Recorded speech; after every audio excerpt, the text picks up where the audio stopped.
Ya, kita lanjutkan ya untuk mengatasi gangguan body image ya yang spesifik karena kemoterapi, gagal ginjal ya, gagal-ginjal kronik yang dia dilakukan hemodialisa dan radiasi ya. Kita diskusikan dengan pasien untuk mengatasi masalah yang dirasakan ya.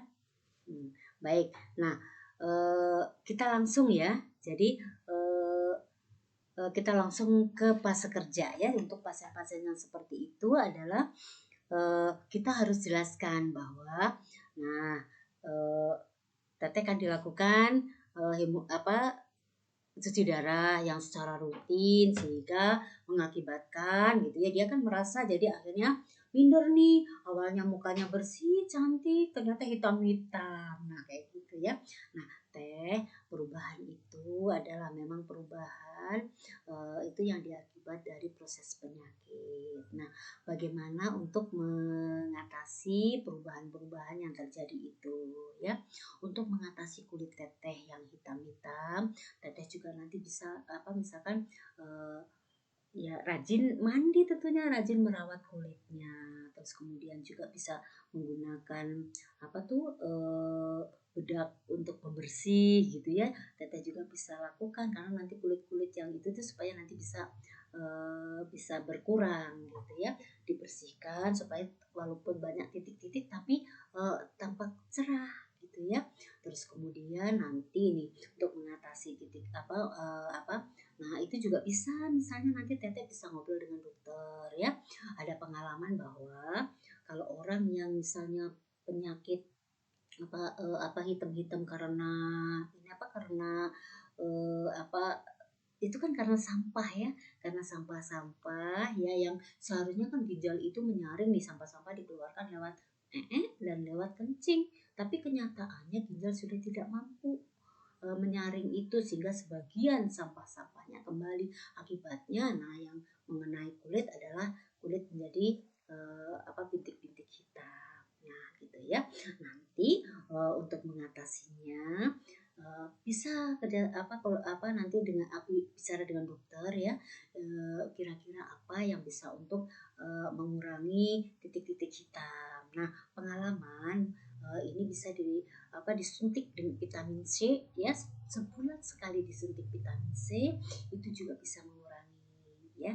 Terus kemudian nanti nih ya kalau misalkan banyak bintik-bintik itu tentunya nanti kan kulit semakin hitam. Nah teteh juga bisa artinya mengatur ya, menggunakan pakaian yang tentunya tidak mencolok ya, misalkan hindari pakai pakaian kuning atau misalkan hindari pakai pakaian yang orange yang menyala. Nah itu akan membuat kulit akan semakin nampak kehitaman, sehingga gunakanlah misalkan pakaian yang memang krem gitu ya, atau misalkan warna hitam itu justru malah nanti jadi mengurangi supaya tidak terlalu tampak bahwa kulit-kulit teteh itu berubah. Kalau misalkan nanti terjadi di tangan, teteh juga bisa gunakan lengan panjang kayak gitu ya.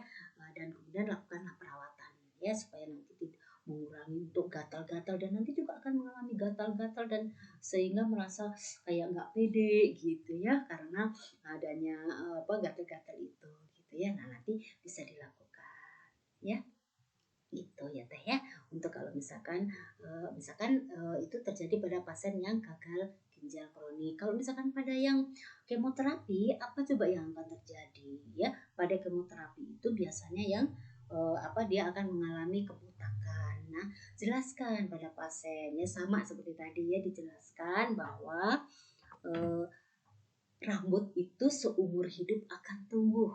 Jadi nanti kalau misalnya kemoterapinya sudah selesai, maka seiring waktu juga tentunya dengan makan yang bagus, maka rambut juga akan tumbuh.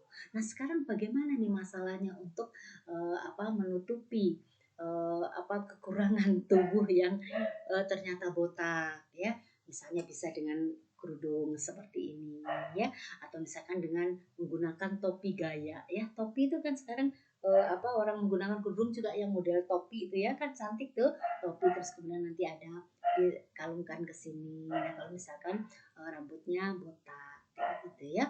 Atau misalkan menggunakan wig gitu ya. Jadi bisa kita sarankan di sana ya untuk yang misalnya rambut botak atau badan menjadi kurus sekali ya, badan menjadi kurus. Nah, diupayakan supaya kalau misalkan badan menjadi kurus jangan sampai juga nanti menggunakan baju yang besar yang kedodoran akan semakin tampak ya kurang bagus tampilannya. Jadi gunakanlah baju ya, bajunya juga jangan terlalu ketat juga akan nanti akan terlihat juga nanti kurus. Jadi pakailah baju yang memang yang pas dipakai begitu ya. Kalau misalkan yang kurus usahakan jangan sampai usahakan tidak menggunakan baju yang warna hitam, karena kalau warna hitam itu akan berkesan bahwa orang menjadi lebih langsing. Nah, kalau kayak ibu nih gendut nih ya misalnya, nanti pakailah yang warna gelap-gelap supaya nampak langsing gitu ya.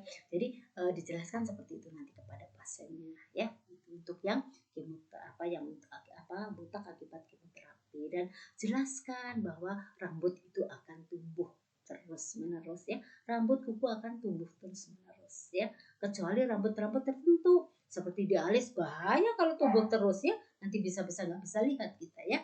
Nah, kalau rambut di kepala itu insya Allah akan tumbuh terus menerus ya. Baik begitu ya. Terus kemudian kalau misalnya yang radiasi ya sama ya. Radiasi juga kan berarti terbakar tuh kulitnya ya. Kasih tahu bahwa terbakar itu saat proses radiasi.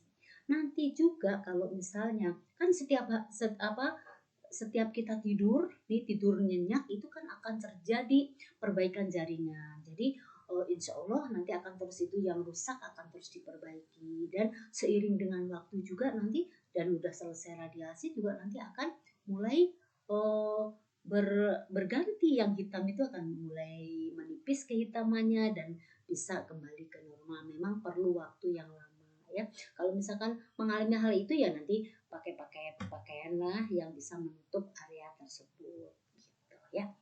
Mungkin demikian ya yang harus dijelaskan pada pasien yang memang dia karena hemodialisa, radiasi maupun kemoterapi ya. Terus kemudian jangan lupa lakukan terminasi lagi seperti contoh yang sudah Ibu lakukan contohkan di depan ya. Saya kira demikian ya untuk mengatasi gangguan body image akibat hemodialisa, kemoterapi dan radiasi ya. Baik, tetap semangat belajar. Kemudian nanti dan kemudian Anda bisa berlatih untuk memberikan implementasi pada pasien dengan gangguan body image ya. Selamat belajar, sukses selalu. Assalamualaikum warahmatullahi wabarakatuh.